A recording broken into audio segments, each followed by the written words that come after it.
How to change Discord password if you forgot it. Hey everyone, in today's tutorial I'll show you how to change your Discord password if you've forgotten it. Let's get started. First, open your web browser and go to the Discord login page at discord.com. On the login screen, you'll see a link that says "Forgot your password?" Click on that link to begin the password reset process. Now, you'll be prompted to enter the email address associated with your Discord account, so type in your email and click Reset Password. Go to your email inbox and look for an email from Discord.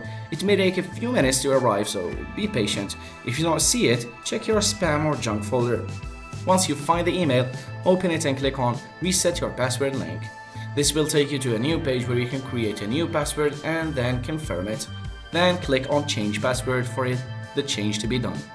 Now that your password has been reset, you can return to the Discord login page and enter your credentials with the new password you just created. And that's it.